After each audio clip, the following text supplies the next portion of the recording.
నమస్తే శ్రీ మాత్రే నమః శ్రీ కృష్ణాయ నమః.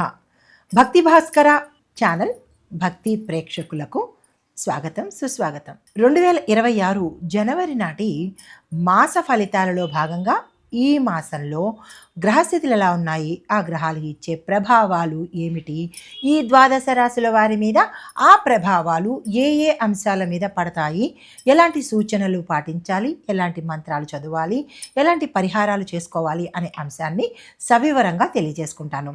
అయితే ఈ జనవరి 26 నెలలో మనకి సూర్యుడు అంటే మనకి సంక్రాంతి, భోగి, సంక్రాంతి, కనుమ పండుగలు వస్తాయి. ఈ సమయంలో సూర్యుడు మకర రాశిలోకి ప్రవేశిస్తాడు. అయితే ఈ సమయంలో ఎలాంటి పనులు చేయాలి, ఎలాంటి పనులు చేయకూడదు, మేషాది ద్వాదశ రాశుల వారికి తెలియజేసే ప్రయత్నం చేస్తాను. 2026 జనవరి నాటి మాస ఫలితాలలో భాగంగా సూర్యుడు ధనస్సు నుంచి మకరంలోకి మకర సంక్రమణంగా జనవరి 14వ తారీఖున సంచారం చేస్తున్నాడు.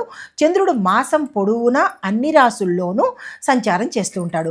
అయితే కుజుడు మిథునంలోను, బుధుడు ధనస్సు నుంచి మకరంలోకి సంచారం చేస్తూ, గురుడు మిథునంలోను, శుక్రుడు వృశ్చికం నుంచి ధనస్సులోను, శని భగవానుడు మీనంలోను, రాహువు కుంభంలోను, కేతువు సింహంలోను సంచారం చేస్తున్నారు. ఈ సంచార ఫలితాలు దేని మీద ఎక్కువ ప్రభావం ఉందంటే కనుక ధర్మము, కర్మ, బాధ్యత, భవిష్యత్ ప్రణాళికల మీద ఎక్కువగా ప్రభావాన్ని చూపిస్తోంది ఈ మాసమంతా అన్ని రాశుల వాళ్ళకి. తదుపరి రాశి ధనస్సు రాశి.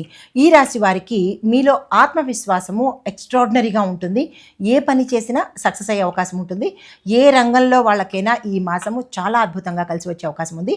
ఎవరు వృధా చేసుకోకండి. అయితే ఉద్యోగస్తులకు కొత్త కొత్త అవకాశాలు రావడము, ప్యాకేజీ పెరగడము, ట్రాన్స్ఫర్స్ రావడము, వేరే కంపెనీలకు మారేందుకు కూడా అవకాశాలు వస్తాయి. అలాంటి అవకాశాలు వచ్చినప్పుడు అసలు వృధా చేసుకోకండి. గవర్నమెంట్ జాబ్ కోసం ఎవరైనా ప్రయత్నాలు చేస్తున్న వాళ్ళు ఈ మాసాన్ని ఉపయోగించుకుని ఎగ్జామ్స్ రాయడమో, దానికి సంబంధించిన ఏవైతే పనులు ఉంటాయో ఆ పనులన్నీ ఈ మాసంలో చేసినట్టయితే కనుక మీకు గవర్నమెంట్ జాబ్ వచ్చే అవకాశం కనబడుతోంది. ఇలా ఉద్యోగాల కోసము, ఉద్యోగంలో ఉన్నవాళ్ళు, నిరుద్యోగులు, ఇలా ఎవరైతే ఉంటారో ఈ కేటగిరీలో వాళ్ళందరికీ ఈ మాసం చాలా చాలా చక్కగా కలిసి వస్తుంది. ఈ ధనుసు రాశి వాళ్ళకి గురుబలము ఎక్కువ శాతం గోచరిస్తోంది. దీన్ని వృధా చేసుకోకండి. అయితే విద్యార్థులకు చూసుకున్నట్టయితే కనుక కాంపిటేటివ్ ఎగ్జామ్స్లోను, పోటీ పరీక్షల్లోనూ, తర్వాత క్యాంపస్ ఇంటర్వ్యూస్లోనూ సెలెక్ట్ అయ్యేందుకు అవకాశాలు ఎక్కువ శాతం కనబడుతున్నాయి.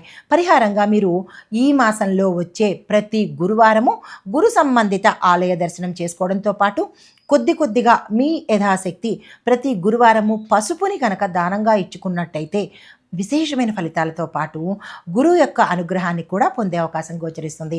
అయితే మీకు కలిసి వచ్చే అదృష్ట తేదీలు 7, 11, 14, 21, 28. మీరు ఏ కార్యం తలపెట్టినా, ఏ పనులు చేయాలన్నా ఈ డేట్స్ కానీ ఈ నెంబర్స్ వచ్చేటట్టుగా చూసుకొని మీరు చేసుకున్నట్టయితే సక్సెస్ సాధించే అవకాశాలు ఎక్కువ శాతం ఉన్నాయి. మీకు కలిసి వచ్చే రంగులు పసుపు రంగు, కాషాయ రంగు. ఏదైనా కీలకమైన పని మీద వెళ్ళాలి అని అనుకున్నప్పుడు ఈ రంగు వస్త్రాన్ని మర్చిపోకుండా ధరించి వెళ్ళినట్టయితే కనుక సక్సెస్తో తిరిగి వచ్చే అవకాశాలు ఎక్కువ శాతం ఉన్నాయి.